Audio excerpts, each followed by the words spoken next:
আসসালামু আলাইকুম। আপনারা সবাই কেমন আছেন? আশা করি সবাই ভালো আছেন। ইনশাল্লাহ আমি ভালো আছি। আমি এক সৌদি প্রবাসী, ফুড ডেলিভারির কাজ করি। আপনারা যারা ফুড ডেলিভারির কাজে আসবেন তারা দেখে শুনে বুঝে শুনে আসবেন। দেখেন, ফুড ডেলিভারির কাজ এত কষ্টের কাজ যা বলার বাহিরা। আমি দীর্ঘ 7 মাস যাবৎ আছি। দেখেন, রাত বাজে 3টা, কত ঠান্ডা, তবুও কাজ করতে হয় জীবনের রিস্ক নিয়ে।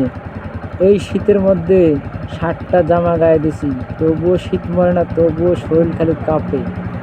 আপনারা যারা আসতে চাচ্ছেন নতুন করে, তারা দেখে শুনে আসবেন। আমার এক সাদিক আছে, সেই সাদিকের মুখেই শোনেন যে এই কাজটা কীরকম। বন্ধু, ये काज किया, ये काज किया कष्ट। ओके ओके ओके बंधु तुम बातो, बंधु ओके।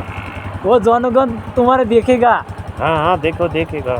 ये काज की मियाँ मियाँ मियाँ मियाँ शुगल मियाँ मियाँ कोई माशाल्लाह। कष्ट नहीं है। नहीं है। দেখছেন ভাই সাহেব, হ্যাঁ, আমার বন্ধু মিথ্যা কথা বলছে। ও পাকিস্তানি है, हाँ वो पाकिस्तानी है, वो पाकिस्तानी आदमी। ও মিথ্যা কথা বলছে। অনেক কষ্ট ভাই, এই বাইক চালানোর কাজ বহুত কষ্ট। আপনারা আসলে দেখে শুনে আসবেন। অন্য কাজে আসেন, ফয়দা আছে, কিন্তু এই কাজে ফয়দা নাই। জীবনের রিস্ক, প্রচুর রিস্ক নিয়ে কাজ করতে হয়। আপনি যদি নর্মাল গাড়ি চালাইতে পারেন তাহলে এই কাজ আপনার জন্য না। কারণ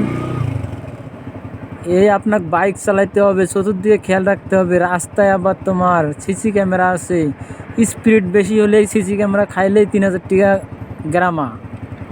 তো 3000 টাকা গ্রামা, 3000 রিয়াল বাংলাদেশের প্রায় 1,10,000 টাকার মতো আয়। আপনারা যারা ফুড ডেলিভারি কাজে নতুন করে আসতে চাচ্ছেন তারা বুঝে শুনে আসবেন। এ কাজে অনেক রিস্ক, ঠিক আছে? আশা করি যদি আমার ভিডিওটা দেখে যদি কারো ভালো লাগে তাহলে আমার চ্যানেলটি সাবস্ক্রাইব করে দেবেন, শেয়ার করবেন, লাইক করবেন। ওকে, আসসালামু আলাইকুম। সবাই ভালো থাকেন।